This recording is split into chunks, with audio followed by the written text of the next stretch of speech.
So, how is everyone? I hope you're all well. So this was going to be my day off. And look, technically it is. I haven't got my YouTube uniform on or anything.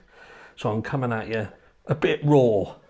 But look, just a very quick one. And before I know what people are going to say, look, I said I wasn't going to talk about this case unless something new and noteworthy came up. I was speaking to people in the comments of the last video, and look, I appreciate that what we have done is this case has been milked to death. The teats of Bryan Kohberger and this case have well and truly run dry for a while. We've spoken about it, we've done it all to death, and people know what our thoughts are. But if there's new stuff come out, and what with the trial heading up this way, I don't want people to think that I've turned my back on the case and, you know, I'm just not going to talk about it. But anyway, straight into the meat and potatoes. Well, not straight, but now into the meat and potatoes. Two pieces of information have come up. That is with regards to Monday's hearings. There were three. People kind of knew what two of them were, but were a little bit confused as to why there was a third. Now, the first one is obviously the arraignment. We're going to actually see if Bryan Kohberger pleads guilty or not guilty. It would appear that he's not going to plead guilty, because in a second you're going to learn what the third one is if you don't already know.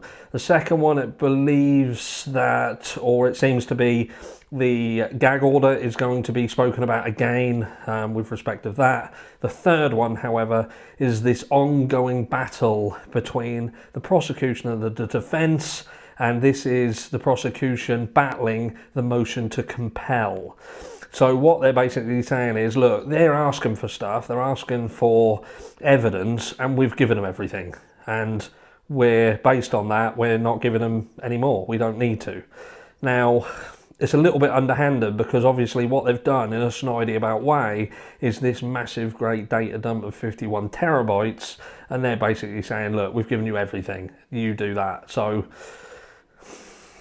is it a little bit of an underhanded way of saying, look, you've got everything that we've got, find what we're going to use yourself? Or, you know, at the end of the day, they can turn round, the defence, and say, no, at the end of the day, you say you have evidence, we want to see that evidence.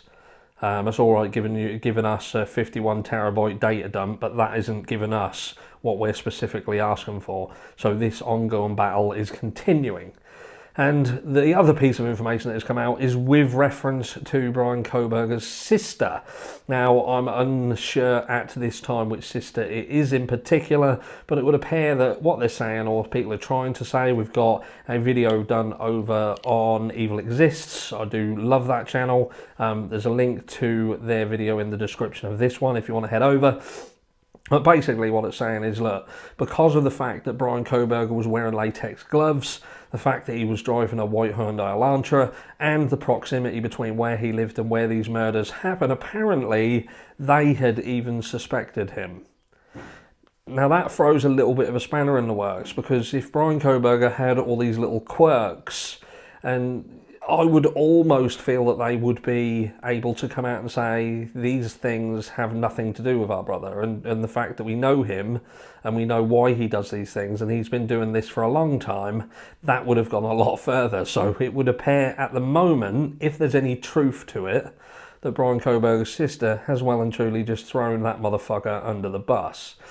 But that's me, I'm making it a short one. You can crack on with the rest of your weekend, and I'll catch you all tomorrow.